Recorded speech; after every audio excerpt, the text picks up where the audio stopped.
Welcome to our show, Discover the Difference, brought to you by C3. I am your host, Jamie Reid, alongside the ever-professional Gabriel Erle. Today on the show, we have Hannah Allen from Project Concern International, otherwise known as PCI. And we are going to dive into some uncomfortable topics around sex trafficking, but it's a highly important topic, especially in the city of San Diego, where there is a high engagement in this type of activity. PCI plays a very, very important role around the awareness of what's going on in the sex trafficking industry and what we can do as individuals to help prevent it. And maybe most importantly, what the businesses out there can do to take an active role. Because we as business owners, I know I personally never really thought about my business having an active role in anti-sex trafficking, but we very much so do. And we're going to engage in this conversation with Hannah, and she's going to take you on a journey where you're going to learn about the topic and you're going to learn about how the business community can become engaged. So enjoy our episode with Hannah. All right, Hannah, well, thanks for joining us today. Gabe and I had the pleasure of meeting you several years ago now. You're with Project Concern International, otherwise known as PCI, a amazing anti-trafficking organization that has an international footprint, impacts millions and millions of people worldwide. Could you start by just giving our listeners an introduction to PCI and what you do there? Sure, yeah. PCI is actually in the process of merging with a fellow international humanitarian organization called Global Communities, which is really cool to see two large nonprofits kind of come together and make one larger, stronger organization. But we do operate internationally. We're in over 20 countries, and our programming is really vast. We do hunger, we address hunger, we address health, we address natural disaster hardships, refugee camps, things like that.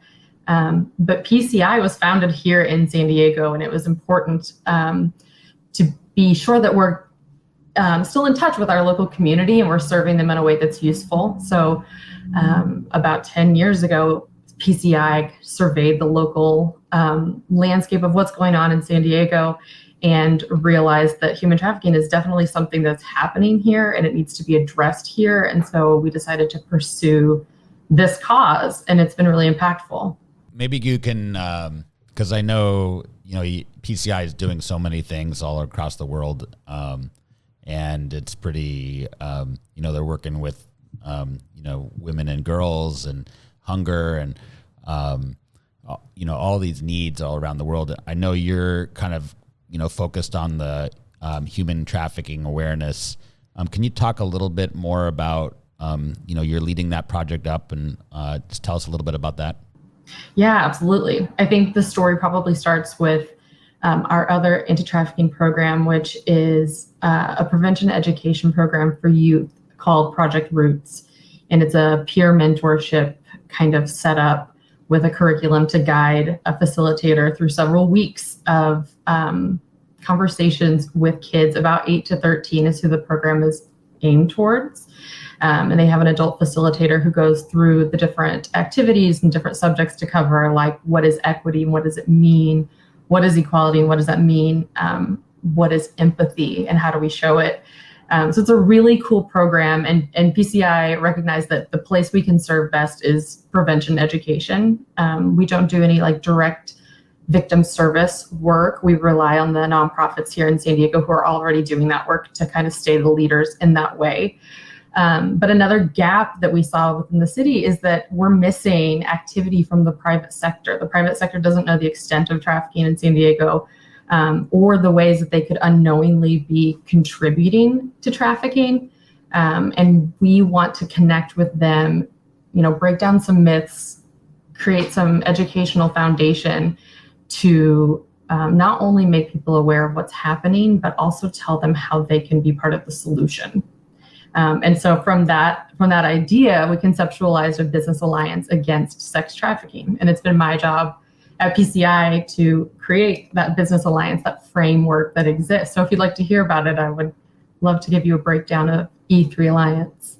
Absolutely. That's the point at which Gabe and I met you, is when you were, the name E3 had not even evolved yet, but the concept and how you were creating that is, we sat in the conference room we're sitting in right now, and you briefed us in a way that, I mean, I was blown away. I had no real education about the topic until you spoke about it. So our listeners would definitely love to hear about this. Just to add to that, we got blown away by, realizing that San Diego, is in the one of the top areas for sex trafficking, and a huge area. We're here based in Mission Valley, and we kind of got blown away that it's right in our backyard. So definitely want to hear a little bit more about that.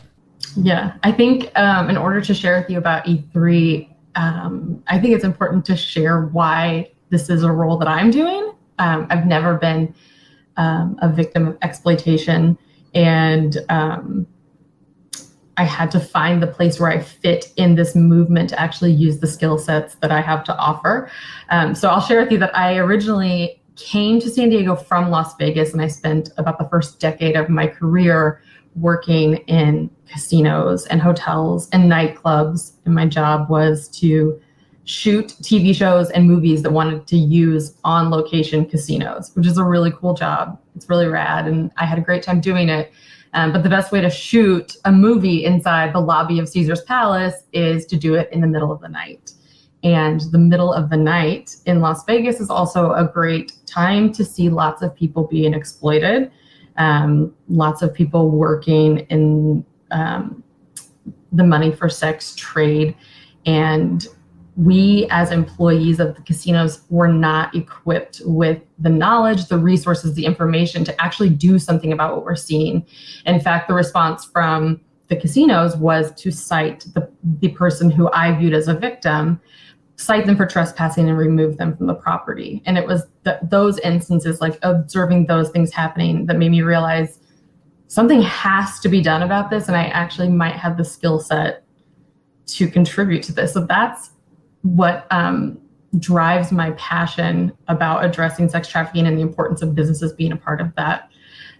So before I go any further, just out of courtesy for your listeners, I do want to share like kind of a trigger warning that I'm going to be referencing sex trafficking. I'm going to be referencing crimes against children. If these are things that trigger you, I just encourage you to take care of yourself. Before you go back, because now this whole Las Vegas connection is interesting. How did you end up in filming, in the TV and production arena? How did you get there? Oh, yeah. Thanks for asking that. I originally was on the public relations team for one of the large gaming companies. A lot of casinos are like families, groups of companies. So I worked for one of the major companies in public relations, but we constantly received requests for TV shows that want to film in Las Vegas. Like if you think back 10 years ago, you may or may not have heard of Gordon Ramsay, but we shot so many episodes of Hell's Kitchen that now Gordon Ramsay has 5 restaurants in Las Vegas. Like we were the team responsible for responding to those requests, and they became so frequent that I requested to kind of take a risk and create a department that focused solely on TV and film production. And by the time I left, I was the corporate director of television and film production, and we shot over 100 productions each year, which was really, really, really fun. Yeah, I sobbed through my resignation because I really did like my job, but my heart couldn't stay there any longer. I knew that there was something I needed to do about trafficking, and I needed to not step on anyone's toes or assume that I'm an expert. And really all I want to do is just tell businesses how they can help. Yeah, I also want to ask one other question there, because you said something that might be unfamiliar to people. You said you viewed the people as victims.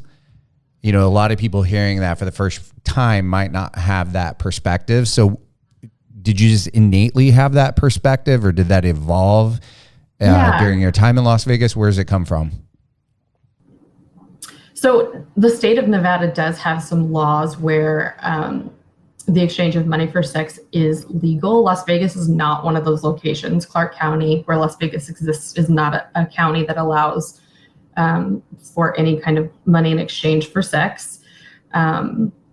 But to see someone in the middle of the night who most of us would just identify as a prostitute, and to see how tired they were, and how unhealthy they looked, and having to wear clothing that they obviously just didn't want to be in, trying to find a place where they could just sit down and rest was typically when security would intervene and ask the person to leave the area. And it's really sad to see someone who just wants to sit down and rest and be left alone, never be left alone. It's just really sad. So even though it seemed like maybe that person was there by choice and that was the trade that they decided to work in, it was very clear that they still needed some kind of resources for more support. You got to this place in your career where you were, doing 100 movies or 100, a year. What was it, the inflection point where you saw this stuff happening that just said, hey, I got to go and do something? I read a news story one morning in my office at work about a leader in a different country and on a different continent whose people were starving and didn't have access to clean water, and there was a famine, and it was just a really bad situation. And later that day, that same leader with multiple of his wives arrived in the hotel where I worked. And that was kind of a pivotal moment to me of like, am I contributing good to the world? Is the work that I'm doing and the stuff that I'm giving my time and my attention and my skill set to, is it benefiting anybody, or is it really just marketing casinos? And the answer was the latter. And I think that the arrival of that leader into the very hotel where my office was very triggering for me of, you're actually helping this person and not all the people who actually need help. So that was a turning point for me in my career. I would say that's like the moment that I was like, I need to go. Yeah. Before we get back to E3, what's the state of Las Vegas? Are the casinos joining in an effort to help this cause, or what is that industry doing that so many of us go take part in? I really don't think I can answer for that because I've been gone for so many years. I've been gone for 5 years. So I'm not up to date on if they're doing trainings now, if they have any kind of like internal, external reporting protocols for how to say something if you see something. So I would love to find out. That's a great question. Maybe we turn back to E3 then, and when you gave your warning, because I think the next step was going to be to educate us and our listeners on the same conversation we had with you initially, and it's a really interesting one. Well, I don't mean to take us back a little bit, but you didn't go straight over to PCI after Las Vegas. I think you took off and moved to Bali. You have such a good memory. He's getting ready to go. And I actually had my honeymoon in Bali. So we're all spiritually connected in one way or another, or soon to be here. It's really special. All right. Well, let's shift back to E3 then, and get the message. Maybe I was anxious in getting there, but I mean, I think Gabe and I and C3 feel like it's an important cause. So I definitely want to make sure you have the time and energy to put into it. Sure. So when I moved to San Diego for 2 years, I just worked pro bono. I reached out to some victim service organizations that support housing and recovery programs for survivors and said, hi, I'm Hannah. I'm new to town. This is the skill set that I have. Is there any work I could do for you? And that's how I was kind of introduced into the movement. And I attended every public meeting, every advisory council gathering. Anytime the district attorney spoke about trafficking, I was present because it was something that was so important to me. But I do think it's important to find where we fit in the things that we want to do, the ways that we care about them. And I'm excited to talk about the ideas that you guys had. But anyway, I tried to enter the movement like slowly and graciously and learn who's at work and who's doing what and what is actually helpful, like where can I actually give. And after hearing District Attorney Summer Steffen speak, I heard a woman from PCI speak about the concept of a business alliance against trafficking. And I approached her right after the meeting and I was like, hello, my name is Hannah. I care about businesses knowing about sex trafficking. Like this specific thing is what I'm very passionate about. Like, can you use me? And I became a consultant for PCI as we like studied business alliances and how they work and how can we make this successful. And then eventually was hired on full time to be the person to actually get to design this concept that what I was so eager about. So we built E3 Alliance, which stands for Employers Ending Exploitation. And the way we chose that name was really delicate because it's not just businesses that need to know about it. It's anyone who employs anyone else. Everyone needs to know what's happening in the community and how it may affect them. So nonprofits join, for-profits join. Every industry this is relevant to. If you are ever in public, if you use the internet, if you have a child or you know a child, this information is really pertinent and important. So with the design of E3 Alliance, we had to be intentional about not just inviting businesses into a space with other businesses who say they care about the same thing. So E3 Alliance has 3 different kinds of partnerships. We have government partnerships. That includes our district attorney, Summer Steffen, our city attorney, Mara Elliott, the San Diego Human Trafficking Task Force, which is this like incredible group of officers from different police departments and different like federal agencies that work together here in San Diego to look for missing children and to intercept sex buyers, especially sex buyers who are interested in children. So those entities that are already doing the work, they join E3 as government partners. Our second type of partnership is community partners. And what we consider our community partners are those people already doing the work. So that's our victim service organizations that are working with survivors, but it's also family foundations that are giving funding to support work with survivors. It also includes like individual advocates who are just passionate about the cause and want to join. And it includes clubs that want to share out information. So Gen Next is a really good example of a club that could be a community partner of the Alliance. And by joining, it's their commitment to disseminate information about trafficking out to their club members. Rotary is also a good example of a community partner. And then our third type of partner is our business partner. And that is the partner that has to do kind of the heavy lifting, but we've done all the work for them. So when business partners join, we ask that you sign a commitment that says, we care about this cause, we acknowledge that it exists, we're committed to training our staff about it, and we believe that we can make change. The second step is we do an assessment with the company. It takes 10 minutes max to fill out the assessment. And that's how we kind of create your pathway to becoming a certified business partner. The only portion that is absolutely required is that all of your employees be trained about what sex trafficking is, what the red flag indicators are, and the best way to report them. And we teach that through a digital training employees can take at their convenience. It takes about 40 minutes. It has Q&A throughout. It is interactive. And then the other kind of training that we offer is a live interactive webinar. So kind of a conversation like we're having now. It creates space for people who want to ask questions or who need clarification. And when we speak live about sex trafficking, we always invite someone who's experienced exploitation to join the conversation.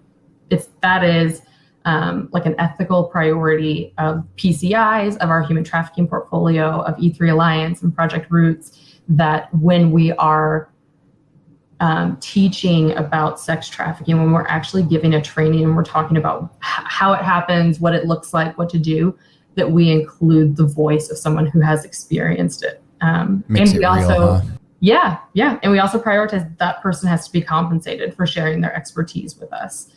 So we don't ever ask a survivor to give us their time or to share their exploitation experience. There's so much survivors have to give to this field beyond continuously being asked, can you tell us your story of how you were exploited? And Yeah, I feel really passionately about that. So C3 is engaged with E3. No pun intended there. By the way, was E3 inspired a little bit by C3? Or, no, I'm just kidding. Of course, absolutely. We did like agonize over the name, and right. I remember when you told us it was E3. How weird is this? We arrived at E3. It's pretty funny. And it was kind of similar to the journey of how we got to C3. So it was just a weird coincidence, but we're in process on this journey, but for another business who would consider it, can you talk a little bit like you said they would be educated on these things? Can you give us a taste of what that is so that businesses out there who might consider engaging with you understand that a little better? Yeah, definitely. So the education that we provide simply tells the extent of what's happening. So we talk about, there's a study about sex trafficking in San Diego that we reference often, and it estimates that it's an $810 million per year industry in San Diego. And I think with that statistic, it's very important. Big number. Yeah, it's the second largest underground industry in San Diego, behind drugs. But it's important to talk about that. It's $810 million. It's in our economy, but that is existing kind of off the books. And we also need to acknowledge that sex trafficking happens by utilizing existing technological and business infrastructure. So the same ways that we see trafficking happening are the ways that we can combat trafficking. And I'll give you an example of that. I'm looking at my notes here. We did kind of a project. It wasn't a research study. We just kind of wanted to do a survey of how things were working in San Diego. So we utilized a website that used to be the website where sale of sex was facilitated. And we put up postings of underage girls for sale. And then we just watched over the course of weeks the peak times that we saw that people were looking for sex. And between 10 a.m. and noon was the time frame that we saw people buying sex. And then we could also kind of look at the phone numbers that were coming in via text or phone call. And people were calling in from their places of work on company phones. Like, this is something that's happening within businesses, whether or not sex trafficking has anything to do with what the business really does. Is it people traveling here to San Diego to work, or is it people who are here permanently working? Yeah, both. So the estimation in San Diego is that at any given time, there's about 3,400 victims of trafficking, and 80% have been found to be born in the United States. So we do talk about us being a border city and how much trafficking are we seeing from that. But the majority of trafficking that's been observed in San Diego has been by American victims, which I think is interesting. Yeah. I wanted to ask the question about engagement, because this whole, when you think about nonprofits and engaging with businesses, it's really easy if it's, cancer for kids or hunger or homelessness. But I think when you talk about sex trafficking, some businesses, get scared of like just that taboo or something. Yeah, like it's a taboo topic. Yeah. And how do you overcome that and help businesses overcome that taboo feeling that, hey, this is something that really is important and that they can engage with? That's a really good question. There are certain industries in California that are mandated to train their employees about sex trafficking and also hang a poster in their lobby area in 3 different languages that say that we know what sex trafficking is. Here are the indicators of it. Here's the number you should call if you see it or if you need help. And we did at the beginning have some of those industries resistant to do that because they felt that by hanging the poster in their lobby, it was like some kind of admission of guilt of like, this used to happen here and now we're trying to curb it. But what it really means is that it's happening all around us, whether we see it or not. And I like to when I first talk to businesses, to say, there's this phenomenon that's referred to as like the Bader-Meinhof phenomenon, or you might know it as like the frequency illusion or the yellow car theory. All of these things are the same, and what it is is we're going to provide you with information about something that is happening all around you. Jamie, I think a good example is you mentioned that you guys are in hotel circle and that sometimes you see people kind of walking outside. Like, we're going to teach you what to look for, and then you're going to see it when you are out in public, when it's all around you. You're going to start to see the red flag indicators. And so whether you acknowledge that it's existing at the time, we're going to show you the way that it is. And another reason that's so important to get in front of businesses is the variance of audiences. So we know we can reach new audiences with information about trafficking, but we're also potentially reaching sex buyers. We're also potentially meeting people who have been victimized in their life and don't even realize that they've been a victim of trafficking. And for me, this like demographic of parents, being able to talk to moms and dads about ways that their children could be victimized is really important. And I find that when we talk to businesses, it's important to bring up that children are the number one target for both sex traffickers and sex buyers. Like, kids are at risk. And because of COVID, we have like this kind of double whammy of information that we need to be paying attention to and handling really delicately. And that is that some children are now home alone because their parents have to go to work and they're unsupervised in their home. And that's a really high risk demographic. And second is that we have to teach our children about internet safety. And what children are learning about internet safety right now is that it's accurate and it's right to be on camera talking to someone on the other side of the screen who's giving the child instructions. Like, that is a very, very delicate, vulnerable thing. And it doesn't take someone actually touching your child for your child to be victimized. You really have to be vigilant about what your kids have access to. The average age of entry of sex trafficking in San Diego is 16. And California had 3,800 runaways last year. And statistics tell us that within the first 24 hours, or first 48 hours of someone under 18 being on the streets, they're picked up by a trafficker. If you need a home, you need a place to stay, you need a meal, you need money, and it doesn't take long for someone to become addicted to drugs. Like, drugs are very much a component that we have to consider. And especially when we talk about like helping people leave trafficking, it has to be something that is the victim's choice to do, but we can't just bring them into a recovery house, because sometimes they need mental help. Sometimes they need medical help. Sometimes they need drug addiction recovery. And by educating businesses about this, our hope is that we can kind of create this web of engagement of each business being challenged to find, okay, where do we fit in this like crazy system of trafficking? And I don't want to tell your story, but you guys brought this really fantastic idea forward of like, this is the industry we work in. How can we stay in our lane and our expertise and still contribute to the anti-trafficking movement? And how are you strengthening that citywide movement together? I reference your idea often because I think it's genius.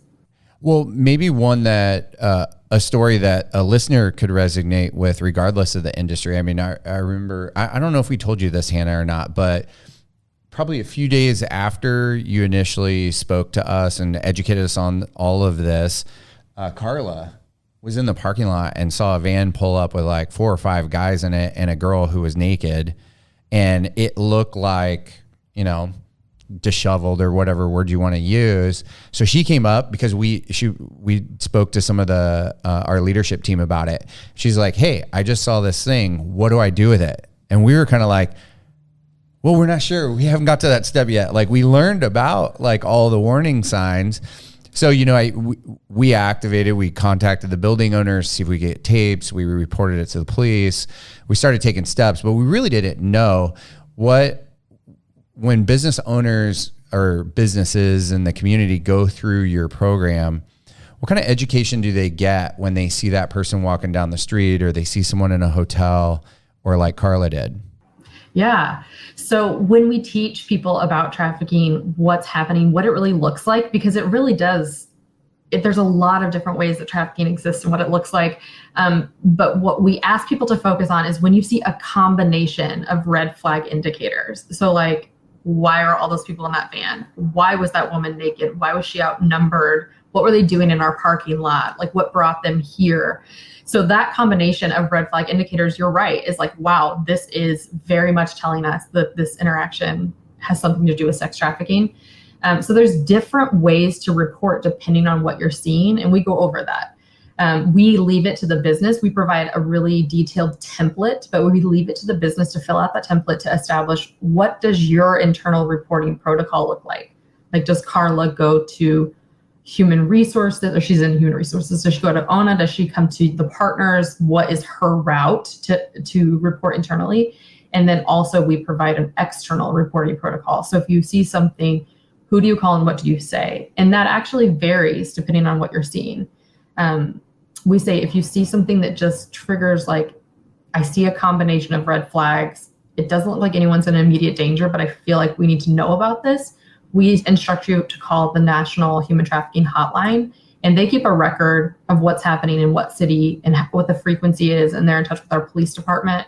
If you see something like Carla saw that was urgent and it looked like that person could potentially be hurt, we instruct you to call 911, but even when you call 911, you should use specific language to report to ensure the call is routed to the appropriate department. So we provide that language as well that says, hi, I'm calling. I believe that I'm actively seeing someone who is being trafficked, and she's not clothed and she appears to be in danger. And here are the red flag indicators, and here's what I observed. Like, we would ask Carla to take a mental note of, like, what kind of van was it? What was the license plate on the van? Like, document your observations and then report internally through the right protocols and then externally as well. So we provide that to you. And then we also have optional HR policy. Our HR policy was drafted by the Vice President of Human Resources, for Point Loma Nazarene University. And then it was passed through California employment attorneys to ensure it's enforceable. So we provide you with language you can adopt into your human resources policies that include the behavior you expect of your employees. Like, we expect you not to be looking for sex while you're at work on company devices on our internet Wi-Fi. The second is, if you see something, like through a customer or through an observation on your company property, so like Carla did, what do you do? And then we also have an HR policy for traveling. So if you're traveling for work, if you're staying in a hotel room for work, if you're using a company car, all of those things are off limits for paying for sex. That's illegal. We don't support it. If you're caught doing it, then you're terminated. So we provide that policy, and then we leave it to the businesses to adopt it as they see fit, like what is relevant to you and how you can change the language to match how you talk about your company. But we do provide that for you if you opt to use it. That's great. That's powerful stuff. And I think, the awareness and, the tools can be really powerful. Do you have some examples of, partners in the business side where, you can kind of you can share so we can just see where there's been impact? Yeah, I think what's important to mention is, like you said earlier, Gabe, the engagement portion of E3 Alliance. So when businesses join, our priority is to lay foundational education about what's happening. But the second step, we kind of anticipate two outcomes when we train people on sex trafficking. One outcome is, I didn't know this was happening and I need help. I need to talk to my kid about this. I think I've been victimized. I think I need to talk to someone. I've bought sex and I think that I need support. So we, on our website, we have a really robust list of resources that people, anywhere they find themselves in the world of trafficking, we provide resources in response to those needs. So we want to make sure that if someone, finds themselves kind of falling when they learn this information, we are there to catch them with resources. The second anticipation that we have is people are going to find out about it and they're going to go, oh my gosh, I had no idea. How can I help? Which you two are my prime example of, like, oh my goodness, this is real. This is happening. We're in. What can we do to help? So on our website, we created this really cool, it's the only place in San Diego this exists. It's a two-way engage page. So we invite survivors of trafficking and our victim service organizations to use this page, and they can go on it and they can post any need they have. We have it divided up by in-kind donations, professional services, volunteer support, gosh, I'm missing one. Anyway, they can go on and they can say like, we need 10 volunteers for this, or we need someone to help us with our taxes, or we have a survivor who just got a job and she needs a car. Like any need they can think of, they're invited to come and post it. And then when businesses learn about it and they want to get involved, be it an individual from a business or the business together as a whole, can go onto the same space, the same page on our website, and you can do one of two things. You can respond to a need that you see posted on there, or you can offer something up. So that part of the program is really exciting for me, because that's how I entered the movement, was to say like, this is the skill set that I have to offer and I care about this cause. How can you use me? And really, we can use you. Any business that wants to join, like there is a space for you to be helpful. So we are trying to also be the connector between the people who are doing the work and people who want to get involved in the work. I wanted to ask a question about something you said a few minutes ago, because I think in a prior conversation we spoke about it, and it was something that I hadn't really connected to trafficking, but you spoke about drugs. And I think when we first sat down with you, you talked about the role drugs play in people being trafficked into the system. And if I have that right, could you talk about that a little bit? Because I don't know if everybody always connects the role that drugs play in changing the minds of victims that are brought into trafficking. And I think it's an important part of the equation. Yeah. So I'll clarify with a person over the age of 18, trafficking for them means that they are brought in to be sold for sex by using force, fraud, or coercion with children under 18. No force, fraud, or coercion has to happen for a child to be exploited. I mean, disseminating pictures of your child taking a bath for sexual purposes, like that child was never hurt, was never touched, doesn't know that they're being exploited. That's commercial sexual exploitation of children. For people over 18, it's different. But the role that drugs play is really important, because a very quick and seamless way to start to manipulate someone and use them for your own benefit is through the use of drugs, because addiction plays a massive role in trafficking. We know that when someone is addicted to drugs, we can't expect anything out of them that's going to make sense about their long-term future, because they're just so focused on their needs and their cravings right now. So especially with runaways, it doesn't take days and days and days or months to brainwash someone. If you take someone, you exploit them very quickly, you introduce them to drugs, you're suddenly in charge of that person. You have complete control, and they rely on you now for their needs, which is drugs. So we do find that drugs play a huge role. And it's also important to note that a long-term goal of E3 Alliance is to identify employment opportunities for survivors. It's not the primary goal straight out of the gate. We want to create a foundation of education first, then build up engagement like you've talked about, and then seek employment opportunities. So educate, engage, employ is also our E3. But drugs play a huge role. And anyway, all that to say, when we have a survivor who's been out of the life, when they've gone through a recovery process and they've gone through, employee trainings, and they're ready to enter a traditional job, we find that their background checks tend to be a huge hindrance to finding long-term opportunities, because they almost certainly have trespassing charges, drug charges, theft charges, trafficking charges. I mean, victims can be charged with their victimization. Victims can be charged with selling their body for sex, despite the fact that it wasn't them actually receiving the money for sex. Yeah, so drugs play a huge role, and any major city will tell you we do not have enough drug rehabilitation services, and we don't have enough mental health rehabilitation services to support the number of people who are actually struggling with those things.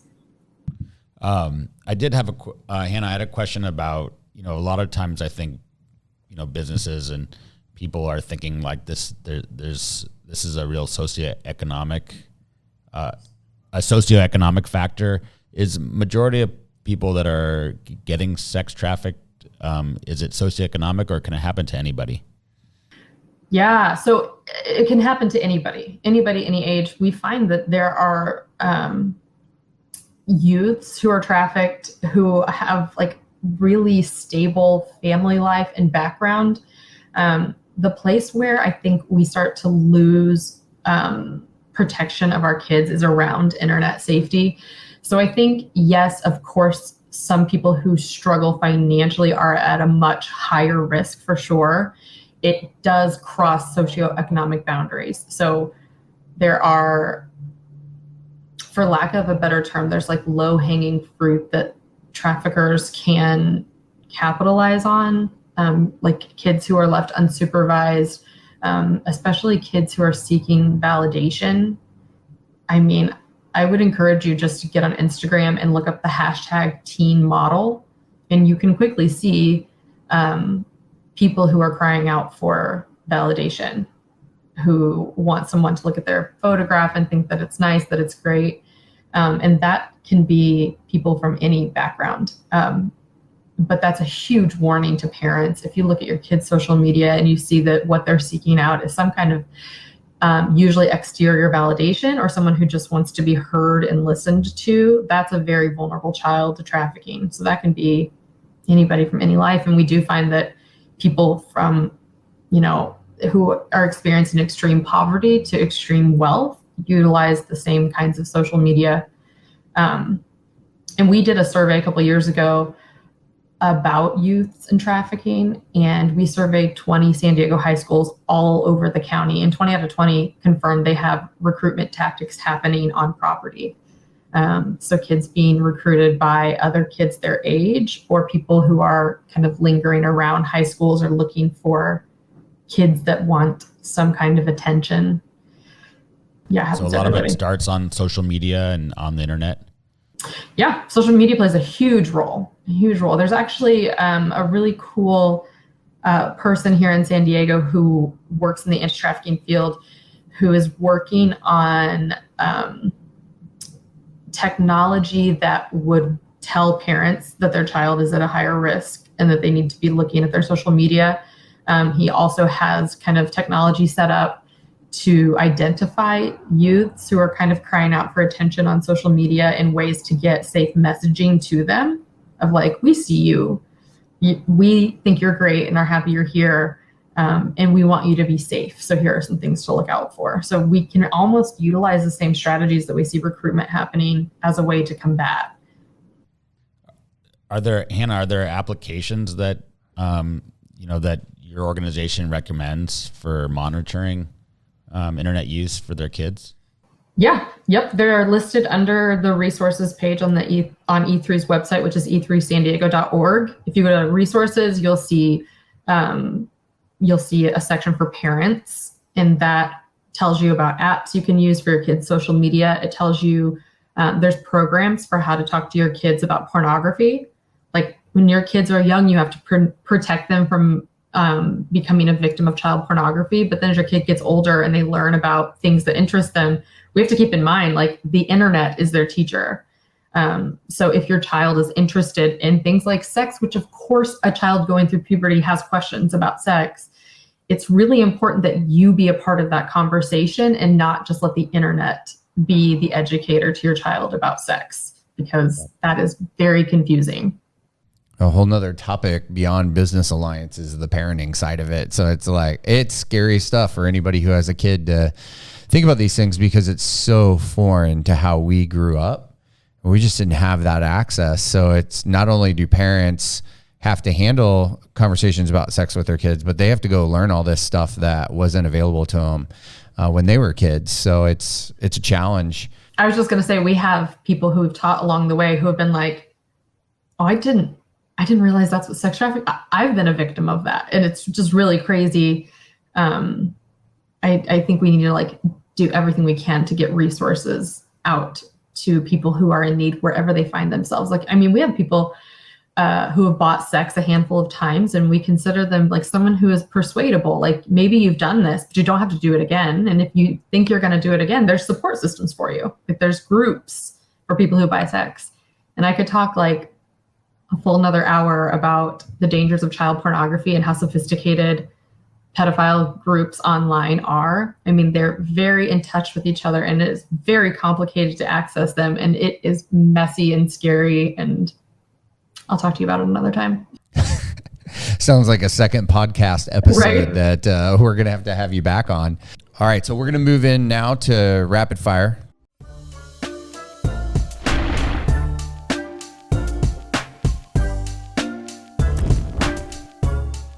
So what is the one item you could never, ever, ever live without? Coffee. Oh, good answer.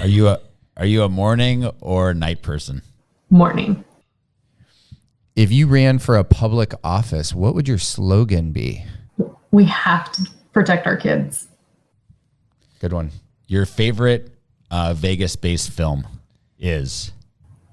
Oh, I had so much fun working on Hangover 3. That's a great film. If you could add another big old head on Mount Rushmore, whose head would it be?